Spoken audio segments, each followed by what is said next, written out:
On retrouve en ce lundi Geneviève Nadeau parler de nutrition. Bonjour Geneviève. Bonjour Marie-Josée. On parle de l'échalote cette semaine. Oui, de l'échalote ou de l'oignon vert? Ben, est-ce que Hein? c'est la même chose? Non, ce n'est pas la même chose. Souvent, les gens ont tendance à confondre l'oignon vert et l'échalote.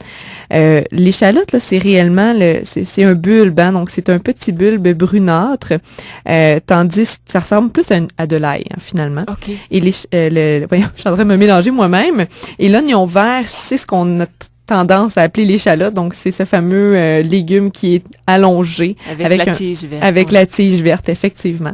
Donc, il faut pas confondre les deux, mais bref, je C'est dirais la famille des oignons, là. oui, c'est ça. Donc, on pourrait très bien interchanger, mais l'échalote a un goût un peu plus subtil qui s'apprête dans des plats, je dirais, un peu au même titre que l'ail. OK. Donc, oui, donc ça a un goût un peu différent. Puis, on va plus lâcher en petits morceaux plutôt que la trancher comme on le ferait avec de l'oignon vert, par Oui. exemple. OK. Alors, l'échalote, est-ce qu'elle a des propriétés différentes de ses voisines, de ses cousines, justement, oignons verts, oignons et compagnie? Je dirais que dans la famille des oignons, là, des bulbes, donc ça se ressemble d'un légume à l'autre. Alors, ils ont tous de la vitamine A. Donc, la vitamine A, on en a parlé hein, il y a 2 semaines avec la carotte. Oui. Donc, ce légume aussi contient de la vitamine A. Donc, la vitamine A en est une qui protège aussi contre, en fait, qui collabore à la croissance des os et des dents. Un peu au même titre que la vitamine D et le calcium. Donc, elle a d'autres rôles à jouer aussi. Et il y a aussi du folate. Je ne sais pas si tu as déjà entendu parler de cette fameuse acide folique que les femmes Non. enceintes doivent prendre. Ben, je l'acide folique, j'ai Oui, entendu ça, mais le folate, folate, c'est la même c'est la chose. même chose. Oui, OK. ou la vitamine B9. Donc, les femmes enceintes gagneraient beaucoup à consommer de l'oignon, de l'échalote. Oui, ben il y a beaucoup de légumes qui contiennent de l'acide folique, mais en tant que tel, je dirais que c'est un légume qui en contient là de façon particulière, mais les femmes enceintes doivent quand même consommer le fameux supplément là, d'acide folique parce que ça a un rôle à jouer sur la fabrication des cellules du corps, plus particulièrement le tube neural. OK. Donc, si on veut pas assurer une malformation, c'est important de prendre le supplément aussi. Est-ce que tu auras pour nous des idées? Là, on parle de Oui, légumes qu'on connaît oui, bien quand même, c'est mais ça. tu nous amènes ailleurs? Oui, je vais vous donner des stratégies là pour justement réinventer. On parle bien de l'échalote, mais pas de l'oignon vert, mais L'échalote. je vais vous donner probablement envie de l'acheter, là, ce petit La légume petite bulbe. méconnu. Oui. Qu'on vend quoi, en sac habituellement ou en vrac? Ou... Généralement, c'est des petits casseaux qu'on va retrouver à l'épicerie, là, au même secteur que les oignons qu'on va acheter dans les sacs. Donc, on va découvrir d'autres façons de Bon, l'apprêter, on va là. faire une variante cette Oui, semaine. c'est ça. Merci Geneviève, à tout de suite.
Alors, avec Geneviève Nadeau, la chronique nutrition de cette semaine, nous parlons de l'échalote qui vient sous forme de petits bulbes, mini-oignons, on pourrait dire ça, et qui n'est pas un oignon vert. Non. Il faut préciser que c'est pas la même chose. Exactement. Donc, on s'assure d'avoir le bon légume sous les yeux.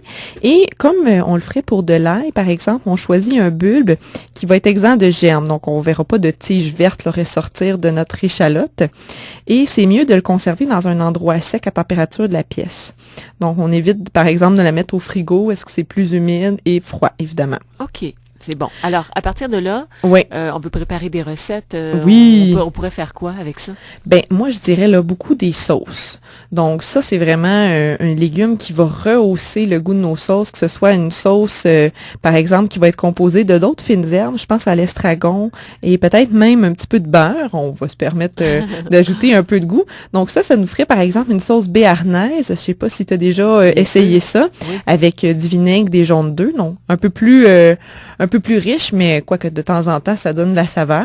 Il y a aussi des sauces qu'on appelle des sauces bordelaises qui sont faites traditionnellement avec de l'échalote hachée, du vin rouge, un petit fond de veau, mais on peut prendre un bouillon de bœuf comme on utiliserait là, pour faire une sauce. Donc, on ajoute ça dans la sauce. Oui, exactement. Donc, on fait toujours sauter les échalotes dans la poêle avec un quart gras. Ça peut être un petit peu d'huile, une petite quantité de beurre, puis après ça, on ajoute les assaisonnements qu'on veut. Ça peut être du vin, comme je le disais tout à l'heure. Ça peut être un peu de jus de citron. Ça peut être du persil haché. On pourrait même ajouter un peu de crème de bouillon de poulet là, pour donner une consistance plus onctueuse. Puis le but, c'est pas non plus de faire des sauces pour en garnir notre assiette, mais peut-être donner du goût à des plats qui sont plus traditionnels. Puis ça va quand même garder son côté nutritif là, au bout du compte. Comme tu le disais, c'est un légume qu'on va trancher finement, donc oui. On le verra pas passer. Là. On va le goûter, mais on le verra pas. C'est ça, mais c'est comme l'ail. Hein. Rares sont ceux qui oseraient croquer dans une gousse d'ail. Mm-hmm. C'est un peu la même chose avec l'échalote. Puis on peut aussi l'utiliser dans des potages, mais ça peut être un potage froid, comme un gazpacho, qui va être fait avec, par exemple, du fromage blanc, du bouillon de poulet et encore une fois du persil. On veut donner de la fraîcheur et puis un peu d'échalote hachée finement, pourquoi pas. Puis à ce moment-là, on n'a pas besoin de la faire cuire avant. On peut simplement en acheter en petite quantité, puis ça ajoute une note très particulière. Bon, ben alors on va découvrir ou redécouvrir l'échalote cette semaine grâce à toi, Geneviève. Bon. Allez voir sur Internet, sur notre site, vous verrez plus de détails ou en fait des liens avec ce qu'on vient de des mentionner. Idées recettes. Exactement. La semaine prochaine, saison du barbecue, Geneviève. Oui, je tiens à en parler parce que c'est une période de l'année où est-ce que les gens vont de plus en plus utiliser le barbecue et il faut quand même se méfier d'une surutilisation du barbecue. C'est une bonne idée, ça. À la semaine prochaine. Oui.